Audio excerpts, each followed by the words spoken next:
Hello कुक्स। तो आज मैं आपको पहले एक इम्पॉर्टेंट चीज़ बताना चाहूँगा कि एज एन डेवलपर आपको ये जानना बहुत ज़रूरी है, रिसोर्सेज जानना बहुत ज़रूरी है कि भाई अगर आप कभी कोई डाउट है आपको कि भाई मेरे को कुछ नहीं समझ रहा, मैं कुछ समझा रहा हूँ कुछ नहीं समझ रहा है, आपको आपका कभी डेवलपर बन गया, आपको कभी कोई डाउट्स है और आपको वो रिजॉल्व करना है, तो वो रिजॉल्व करना आना चाहिए। आप एज एन डेवलपर ऐसा ज़रूरी नहीं है कि आपको हमेशा हर टैग्स के बारे में पता हो, हर कोड के बारे में पता हो ना। ज़रूरी नहीं है हर डेवलपर को सब चीज़ें याद रहे, ऐसा ज़रूरी नहीं है। तो ऐसा अगर जब कोई चीज़ याद ना हो या पता ना हो तो गूगल कैसे करना है, कौन से ऐसे रिसोर्सेस है जहाँ पे जाके आप वो ढूंढ सकते हैं। तो आज उस बारे में मैं आपको बताने वाला हूँ। जैसे कि एक रिसोर्सेस है, W3 Schools करके रिसोर्सेस है। तो आप यहाँ पे आके HTML के बारे में बहुत अच्छी तरह जान सकते हैं। अभी HTML में यहाँ पे आप आएंगे तो देखेंगे, अभी समझिए कि मैं अभी ने आपको अभी तक मैंने डॉक टाइप नहीं समझाया, ठीक ठीक है। मैंने आपको सीधा यहाँ पे सब टैग्स वैग सब समझा दिए थे प्रीवियस वीडियो में, पर मैंने आपको डॉक टाइप नहीं समझाया था। तो आपको में से बहुत लोगों को डाउट आ रहेगी कि भैया ये डॉक टाइप है क्या, भाई ये बताओ तो सही है क्या आके, राइट। मैंने नहीं बताया। तो आपको आप या तो मेरे को कमेंट में पूछ सकते हो कि आपको कोई, अगर मैं सिखा रहा हूँ कुछ चीज़ें और आपको कुछ नहीं समझ में आ रहा तो आप मेरे को ज़रूर डाउट में पूछ सकते हैं। बट कैसा होगा कि अगर मेरे पास बहुत सारे कमेंट्स आ रहे तो और आप सबको रिप्लाई देना बहुत डिफिकल्टी हो सकती है। तो अगर आपको कभी कोई डाउट आए और आपको, तो आप सीधा गूगल पे जा सकते हैं। गूगल पे जाके आप, जैसे कि अभी यहाँ पे डॉक टाइप का मेरे को इशू आया है तो मैं यहाँ पे जाऊँगा तो और सीधा W3 School पे HTML पे गया, उनपा यहाँ पे देखा कि मैंने डॉक टाइप के बारे में मेरे को जानना है, ठीक है। तो अभी मैं इधर सीधा डॉक टाइप के बारे में सर्च करूंगा।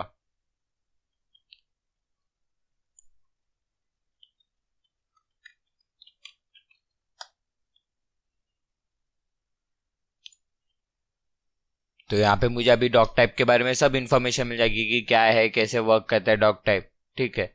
तो बेसिकली यहाँ पे अभी मैं आपको समझा देता हूँ कि डॉक टाइप है क्या।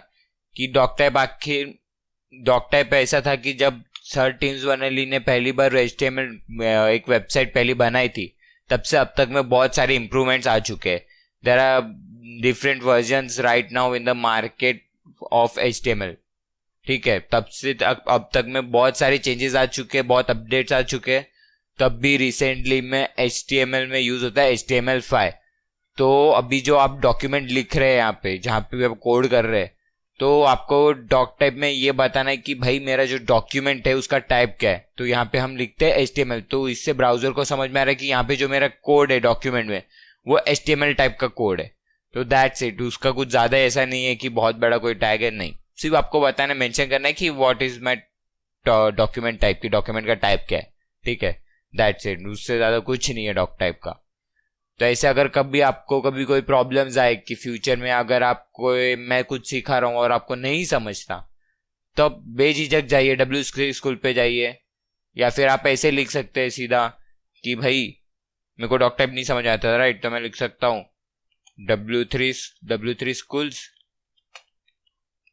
डॉक टाइप, ऐसा टाइप करूंगा मेरे को बता देगा। तो मैं इधर आके सर्च कर सकता हूँ, मैं पढ़ सकता हूँ कि क्या है भाई, आखिर है क्या डॉक्यूमेंट टाइप। तो यहाँ से आप पूरा देख सकते हैं कि, और यहाँ पे और W3 Skills की बात ये भी अच्छी है कि आप यहाँ पे आके एक्सप्लोर कर सकते हैं। अभी जैसे कि अगर मैंने इधर देखा कि इन्होंने कुछ लिखा है, मैं इधर कुछ टाइप करूंगा, रन करूंगा, तो देखिए इधर लाइव आप चेंजेस भी कर सकते हैं लाइव कोड में। आपको कुछ चेंजेस करना, अभी मैं इधर से कुछ सिखा रहा हूँ, आपको अभी ऐसा लगे कि मुझे चलो ये ट्राई करना है, ये सारी चीज़ें ट्राई करनी है, तो आप यहाँ पे W3 School पे जाके ट्राई भी कर सकते हैं वो चीज़ें। और आपको समझिए कि मेरी चीज़ें समझ में नहीं आ रही, आपको और समझना है, तो आप यहाँ पे W3 Schools को रेफर कर सकते हैं, वहाँ से सीखे चीज़ें सीख सकते हैं। और कैसा है ना कि HTML में बहुत सारे टैग्स है, ठीक है, बहुत सारे टैग्स है। और सारे टैग सीखना ज़रूरी नहीं है, मेनली कुछ इंपॉर्टेंट टैग्स है वो ही सीखना जरूरी है। और अगर कभी कोई टैग की जरूरत पड़ी कि आपको ऐसा लग रहा है कि मेरे को ये टैग सीखना है या ये क्या टैग है, ये क्या टैग है, तो आप ऐसे सर्च करके W3 Schools पे आ सकते हैं और आप हर कोई भी टैग के बारे में जानना हो आप जान सकते हैं यहाँ से।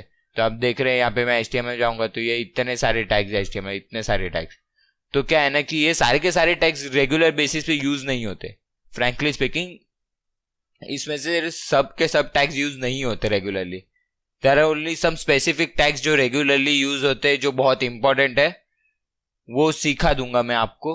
और फिर अब कभी आपको ऐसा लगे कि कोई टैग आ गया और आपको नहीं समझ में आ रहा, तो हाँ, मेरे को कमेंट सेक्शन में आप पूछ सकते हैं, तो मैं जरूर उस पर वीडियो बना के आपको समझा दूंगा, उसमें कोई हरकत नहीं है। पर अगर आप कोई डाउट है और कैसा है कि आप मेरे को बोले कि उसमें 1-2 दिन लग जाएगा मेरे को वीडियो बनाने में, तो वो टाइम टाइम कंज्यूमिंग हो सकता है, कमेंट में कोई रीड करने में बहुत टाइम लग जाए। तो क्या है ना कि अगर आपको कोई डाउट है कि भाई ये टैग क्या है, सीधे जाओ ब्राउजर पे जाओ, ब्राउजर पे सीधा सर्च करो W3 स्कूल पे, या तो कोई भी, बहुत सारे रिसोर्सेज अवेलेबल है ऑनलाइन। पर ये बहुत ट्रस्टेड रिसोर्स है मेरे हिसाब से, तो फॉर HTML CSS ये सब चीज़ों के लिए बहुत ट्रस्टेड रिसोर्सेज है। तो आप यहाँ से आके समझ सकते हो, कोई भी चीज़ आपको समझनी है तो आप कोई भी टैग देख सकते हैं यहाँ पे। आप फ्यूचर में, अभी मैं आपको नेक्स्ट कुछ वीडियोस में बहुत सारे टैग्स, इनमें से बहुत सारे टैग्स आपको समझाऊंगा। तो अभी जैसे कि मैं आपको बता रहा था कि हेडिंग टैग्स होते हैं, there are different heading tags, जैसे कि H1, यहाँ पे मैं लिख दिया हेलो कोड कुक्स। तो यहाँ पे ऐसे बहुत, मतलब अभी हेडिंग टैग्स में तो बहुत सारे हेडिंग टैग्स है, तो मैं सारे के सारे तो नहीं लिखूंगा। तो H1 से लेके H6 तक हेडिंग टैग्स होते हैं, ठीक है। तो ऐसे मल्टीपल टैग्स होते हैं, ठीक है। अब मैं इसको ओपन करता हूँ, इधर रन करते हैं ब्राउजर पे। हाँ, तो देखिए अब मैंने ब्राउजर पे रन किया, तो ये देखिए डिफरेंट, देयर आर मतलब अलग अलग साइज है। मतलब ये H1 टैग है, ये हेडिंग टैग है, और ये सबसे छोटा है। मतलब H1 से लेके H6 तक 6 टैग्स है, 6 हेडिंग टैग्स है, और एक पैराग्राफ टैग आता है। तो अभी यहाँ पे पैराग्राफ ऐसा लिखना बहुत स्ट्रगल होता है। अभी जैसे कि पहले हम कैसे लिख रहे थे, हेडिंग टैग में नहीं लिख रहे थे, तब डेटा पैराग्राफ टैग में लिख रहे थे, ठीक है। अगर मैं ऐसे लिखता हूँ डेटा और फिर एंटर करके ऐसे कुछ वापस कुछ ऐसे लिखता हूँ, वापस ऐसे कुछ लिखता हूँ, तो अभी इसमें डिफरेंस क्या होगा कि देखिए सब एक लाइन में आएगा, एक एक लाइन में, एक एक लाइन में आ जाएगा डेटा। बट वही चीज अगर मैं यहाँ पे पैराग्राफ में करूँ, ये पैराग्राफ कॉपी करूँ, Ctrl+C, तो आप देख रहे हैं अलग अलग डिफरेंट डिफरेंट लाइंस पे पूरा कोड आ रहा है। तो ये डिफरेंस है। हेडिंग, अगर पैराग्राफ टैग बिना हेडिंग टैग के यूज करना, और विथ हेडिंग और पैराग्राफ टैग के साथ यूज करना, ठीक है। तो that's it, see you in the next video, bye bye.